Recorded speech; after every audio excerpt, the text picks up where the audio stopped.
Hi friends, welcome to Kushal Sushal YouTube channel. అందరూ బాగున్నారా? నేనైతే చాలా బాగున్నాను. ఇవాళ మనం ఇంకో రెసిపీతో వచ్చేసామండి. కాలీఫ్లవర్ మసాలా కర్రీ చాలా బాగుంటుంది. డెఫినెట్గా ట్రై చేయండి, చాలా టేస్టీగా ఉంటుంది.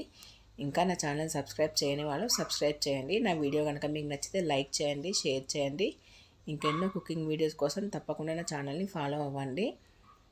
ఎన్నో రకాలుగా కాలీఫ్లవర్ చేసుకుంటారు. ఈ విధంగా చేసుకోండి, చాలా టేస్టీగా ఉంటుంది. సింపుల్ ప్రొసీజర్లో కర్రీ చాలా టేస్టీగా వస్తుంది. ప్రొసీజర్లోకి వెళ్దాం ఫ్రెండ్స్. ఫస్ట్ అయితే కాలీఫ్లవర్ తీసుకొని ఇలా చిన్న చిన్న పీసెస్ లాగా కట్ చేసుకోవాలి. స్టవ్ పైన గిన్నె పెట్టుకొని కొంచెం వాటర్ వేసుకొని, వాటర్ మరిగాక మనం కట్ చేసి పెట్టుకున్న కాలీఫ్లవర్ అన్నీ అందులో వేసుకొని మూత పెట్టుకొని ఒక 5 నిమిషాలు కాలీఫ్లవర్ సాఫ్ట్ అయ్యేంత వరకు ఉడికించుకోవాలి.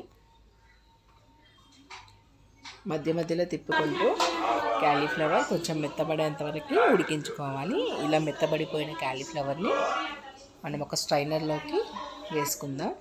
స్ట్రైనర్లోకి వేసుకొని దీన్ని చల్లార్చుకోవాలి. మళ్ళీ స్టవ్ పైన గిన్నె పెట్టుకొని అందులో 1 టీ స్పూన్ ఆయిల్ వేసుకొని, ఆయిల్లో కొద్దిగా కారం, కొద్దిగా ఉప్పు వేసుకొని కలుపుకుందాం.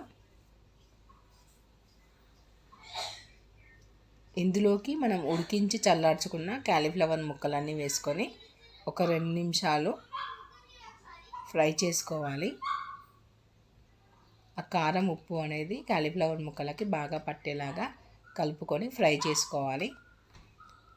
ఇలా ఫ్రై అయిపోయాయి కదా, వీటిని సపరేట్ ఒక ప్లేట్లోకి వేసుకుందాం. మళ్ళీ గిన్నె పెట్టుకొని మసాలా ప్రిపరేషన్ చూద్దాం. మసాలా కోసం 1 టీ స్పూన్ ఆయిల్ వేసుకొని కట్ చేసి పెట్టుకున్న 2 మీడియం సైజ్ ఆనియన్ వేసుకుందాం. ఆనియన్ని దూరగా వేపుకోవాలి. ఈ వేగుతున్న ఆనియన్స్లో మనం కట్ చేసి పెట్టుకున్న 2 మీడియం సైజ్ టమాటోస్ కూడా వేసుకుందాం. ఆనియన్ టమాటో మంచిగా సాఫ్ట్ అయ్యేంత వరకు వేపుకోవాలి. మూత పెట్టుకొని సిమ్లో ఒక 2 నిమిషాలు వేపుకుంటే సరిపోతుంది. ఇలా వేగిపోయాయి కదా, వీటిని సపరేట్ ఒక ప్లేట్లోకి వేసుకొని చల్లారనిద్దాం.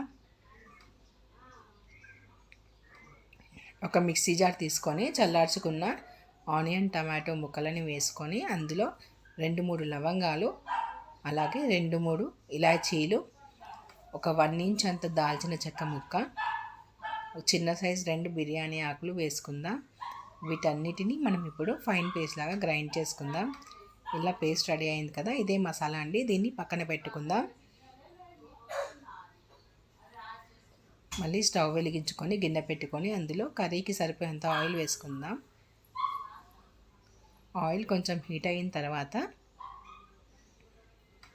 ఇందులో ఒక 1 ఇంచ్ అంత దాల్చిన చెక్క ముక్క, ఒక బిర్యానీ ఆకు, అలాగే 1 టీ స్పూన్ జీలకర్ర వేసుకుందాం. జీలకర్ర కొంచెం వేగిన తర్వాత 2 కట్ చేసి పెట్టుకున్న పచ్చిమిర్చి ముక్కలని వేసుకుందాం. అలాగే మనం గ్రైండ్ చేసి రెడీగా పెట్టుకున్న మసాలా పేస్ట్ అంతా వేసుకొని బాగా వేపుకోవాలి. స్టవ్ సిమ్లో పెట్టుకొని మసాలా బాగా వేగేంత వరకు వేపుకోవాలి.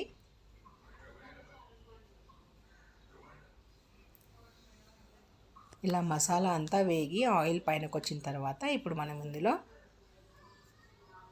1 టీ స్పూన్ అల్లం వెల్లుల్లి పేస్ట్ వేసుకొని మిక్స్ చేసుకుందాం. అలాగే 1/2 టీ స్పూన్ పసుపు వేసుకొని మళ్ళీ ఒకసారి అంతా కలుపుకోవాలి. టేస్ట్కి సరిపోయేంత కారం, టేస్ట్కి సరిపోయేంత సాల్ట్ వేసుకొని అంతా బాగా మిక్స్ చేసుకోవాలి. సిమ్లో పెట్టుకొని కలుపుకోవాలి, లేకపోతే మాడిపోతుంది. మసాలా మాడనివ్వకుండా సిమ్లో పెట్టుకొని కలుపుకుంటూ వేపుకోవాలి. ఇలా 2-3 నిమిషాలు వేగిన తర్వాత ఇందులో 1/2 టీ స్పూన్ ధనియాల పొడి, 1/2 టీ స్పూన్ గరం మసాలా పొడి వేసుకొని మళ్ళీ అంతా మిక్స్ చేసుకుందాం.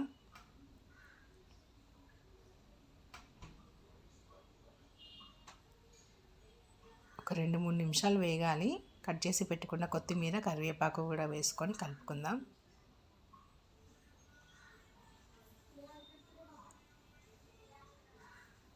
మనం ఫ్రై చేసి పెట్టుకున్న కాలీఫ్లవర్ ముక్కలన్నీ మసాలాలో వేసుకొని మసాలా అంతా పట్టేలాగా బాగా మిక్స్ చేసుకోవాలి.